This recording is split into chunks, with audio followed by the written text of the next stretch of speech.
Glorious weather for the Borders Festival of Rugby incorporating the Hoyt Sevens.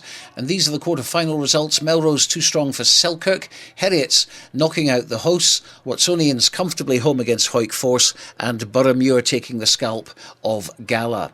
In the semi-finals, two very close games. In fact, identical scores. Heriot's beating Melrose by 24 points to 21.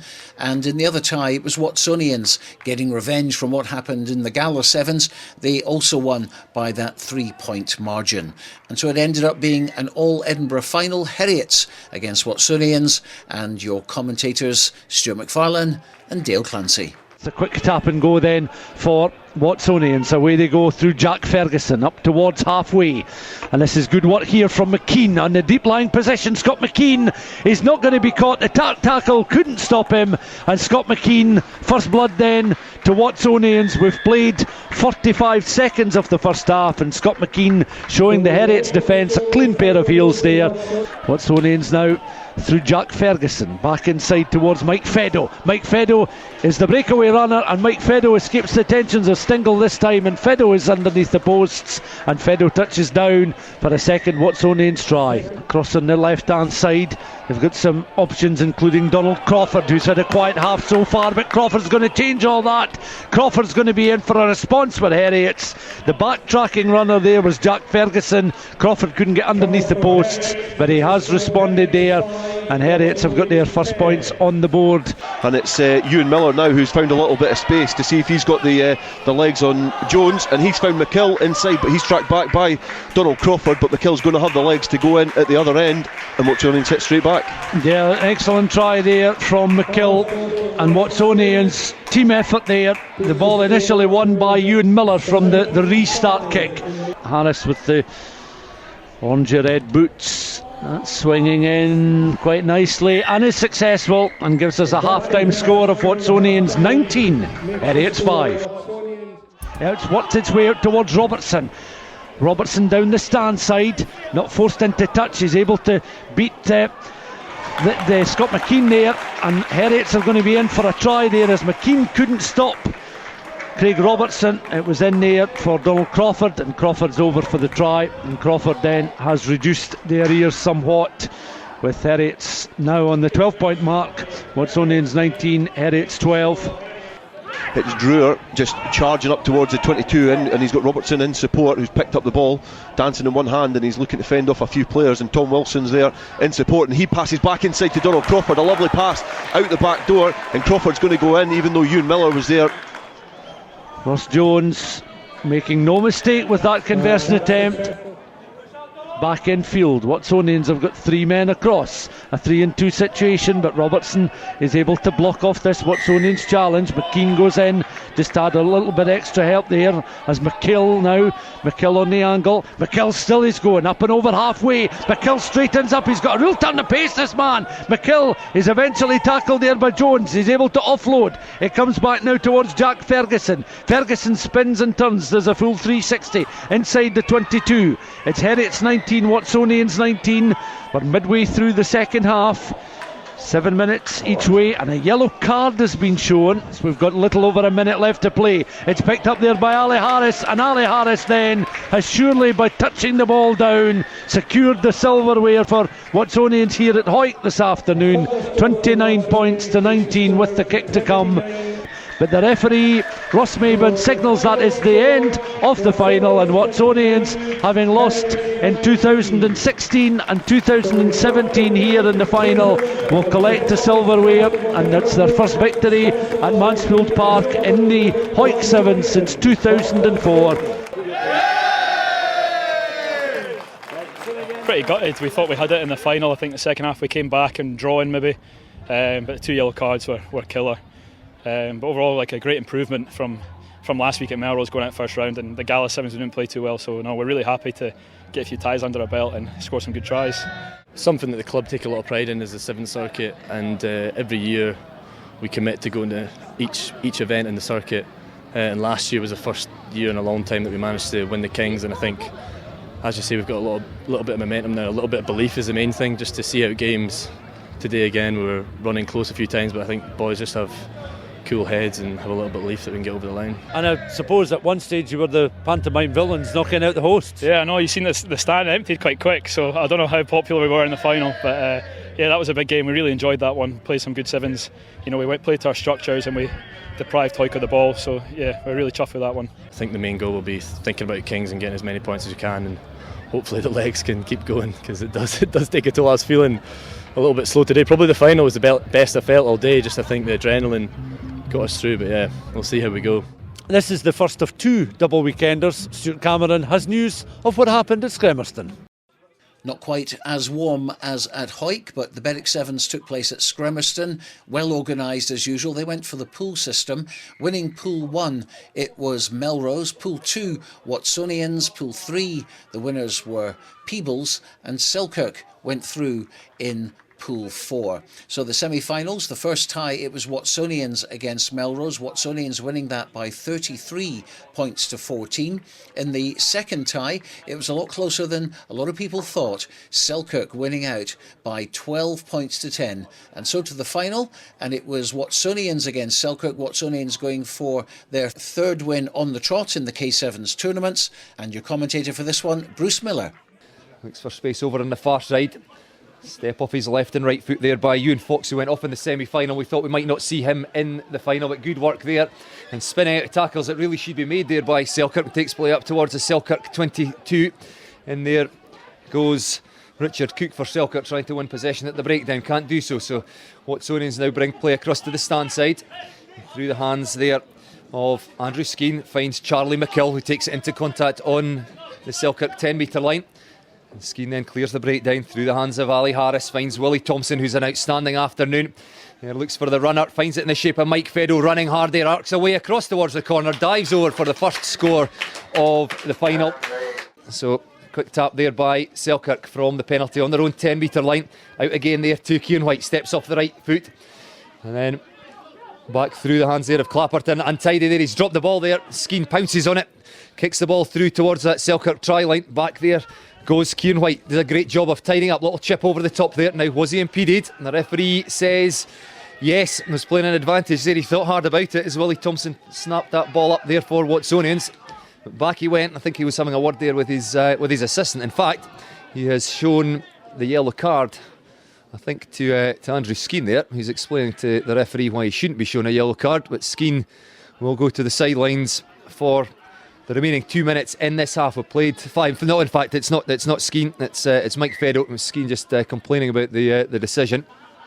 So Selkirk then with the tap just outside their own 22. Not really had any time in the Watsonians half thus far. Still in possession here. We'll look to try and get Wagman and Clapperton involved and into some space, but the Watsonians defence has just smothered them so far. Now there's space for Wagman. He's away down this stand side, and I don't think anybody will have the gas to get there. Away goes. Skeen is trying to fall around, and he's telling Ewan Miller to come with him and try and cut off the route for Wagman to get round behind the post, but neither of them can get there, and Wagman does touch down under the posts, makes the conversion easier. Fraser Anderson take the conversion here right in front of the post. Should be fairly straightforward. It is indeed. The flag goes up, and it's now Selkirk who lead. It's Selkirk 7, Watsonians 5. Great play there by Wagman. He needs so little space. He just saw a gap down the stand side touchline, and away he went. Tap back in, the Watsonians throwing, but it's come back on the Selkirk side. So one last chance for Selkirk at the end of this half. They lead 7 points to 5. Away there goes Fraser Anderson. He's tackled just outside the Watsonians 22. In goes Wagman to win the ball back, but good work at the breakdown there by Watsonians. Push Selkirk off their own ball, and away they go. Away goes Ewan Fox. He's chased all the way by Gavin Ross, but Ewan Fox will have the gas to get there and touches down right at the end of the first half to take Watsonians back in the lead. It's 10 points to 7, and that came from great work at the breakdown back just outside their 22. An entertaining half, but it's Watsonians who go into half-time with a narrow lead. It's Watsonians 10, Selkirk 7. Good work there by Houston, but Willie Thompson picks it up, and there's numbers out on the right-hand side there. If Skeen can get the ball through the hands, he does indeed. And Ewan Fox, well, does he go over there? He does. The referee had a quick word with his assistants there and awards the try. Ewan Fox with his second try of the final, and the third try for Watsonians. So Selkirk need to score twice to win this final. They've got about 3.5 minutes left to do it, so they need to get hands on ball. The referee playing an advantage there, and the ball will come back on the Selkirk side. Struggle to get out their own half again. Back in their 22, Clinton Wagman under little pressure, loses that ball, and it's snapped up by Ewan Fox as he fights his way towards the line for Watsonians.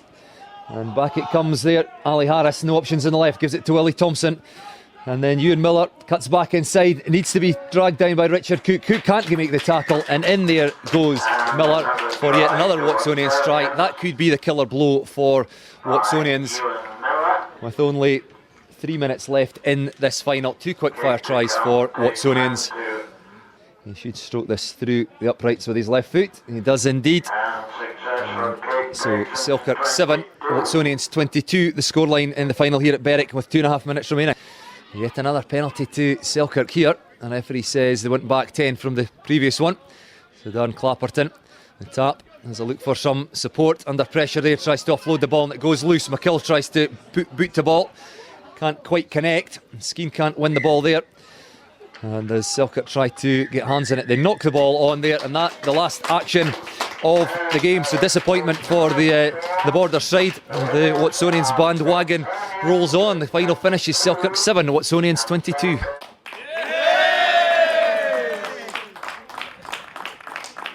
Well, Charlie, 4 wins out of 5 tournaments. You're on 43 points at the halfway stage. The record is 88 points. You must be thinking about that now. Yeah, it's a long way off still. Still a lot to play for. We'll just focus on Langham now next week. We've had a great weekend, good weekend last week, and now it's just about keeping that momentum going. Got a great side here, so we'll just keep the ball rolling. Now, there's so many household names in this Watsonian squad, and you've come in sort of this year, and all of a sudden, instant stardom at the Melrose tournament. I wouldn't say that. I mean, we would. I've got a good team around me, and look, the coaching staff's fantastic, just helping my game develop, and it's just a privilege really to come into such a good side. I mean, Andrew Skinny played in that team that made those 88 points, so it's about chasing that. He was just telling us then that we'll have to chase that in, so we'll go for it, eh? So after the double weekender, it was congratulations to Watsonians winning 3 on the trot now. 4 out of the 5 tournaments have gone Watsonians' way. They're on 43 points. They're on target still to beat Melrose's 88 points, which they did a couple of years ago, which we thought was unassailable. Well, Watsonians obviously think that they can catch them. They dropped 7 points at Gala. They can only afford to drop another 4. So Watsonians topping at 43 points. Melrose 27 points. Gala have 20. Edinburgh Accies 16. Jed Forest and Selkirk on 13. Peebles have 11. And Heriot and Boroughmuir on 10, with 4 clubs on 3 points. And let's have a look at the draw for the next round, round 6 at Milltown. Langham Sevens, Selkirk against Kelso, Peebles play the Powerbombs, Gala against Watsonians, Hoyt Lindeen versus Hoyk Force, Border Park take on Melrose, it's Earlston against Langham, Hoyk v Edinburgh Accies, and Austin Friars against Jed Forest. Now I'm joined here on the Mansfield Park pitch by Dale Clancy. Dale, we look back at the Hoyt Sevens tournament in particular, and one of the discussion points surely to come out of the tournament at Mansfield Park and this Festival of Rugby was the call-offs that led to 3 sides then being given a bye into the quarter-finals. Yeah, it's frustrating. I think the last few years, I think the level of performances at the Kings of the Sevens has increased. I think the skill set of some of the teams is really, really high.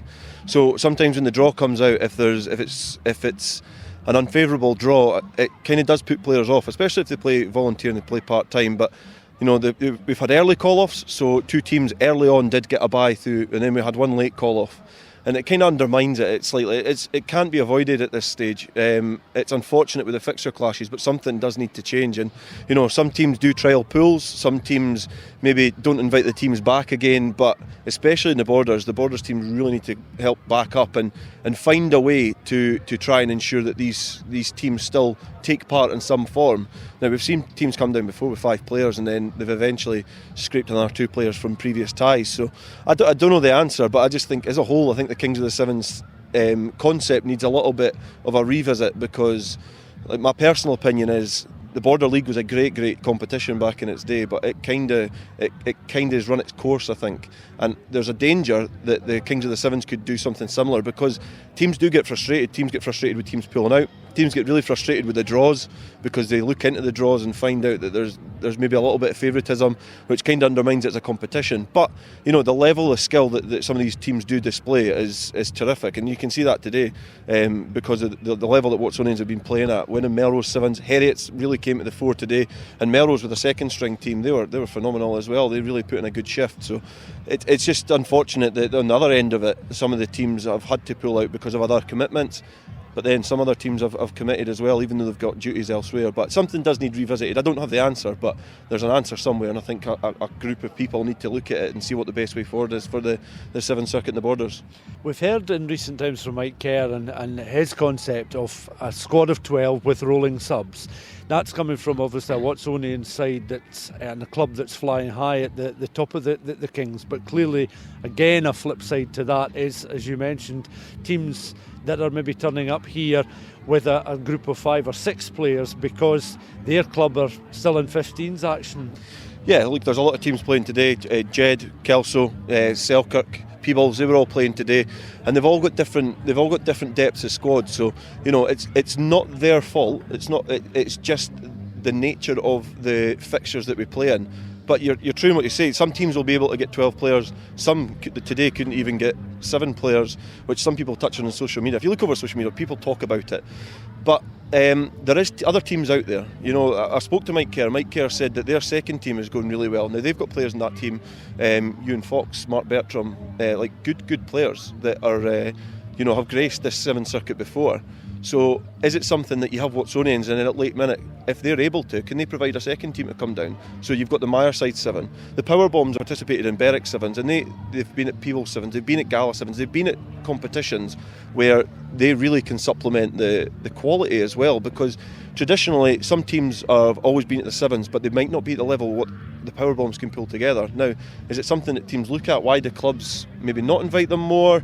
Is it because they've got LinkedIn ties? I don't know, but it's certainly something to look at. I think bigger pools is good for teams like Watsonians going forward, because they go the rounds, and especially the double weekends. But other teams, they might not be able to fill that anyway. So if they come with 10 players and they get knocked out in the quarterfinals, then that's just the nature of it. But if you did extend it, it might it might help player welfare and keep them fresh. But I wouldn't say that's the answer to making sure teams don't drop out. But I think maybe casting the net a little bit wider, and teams like Curry, they put in a good shift at Melrose. Would they give the same team?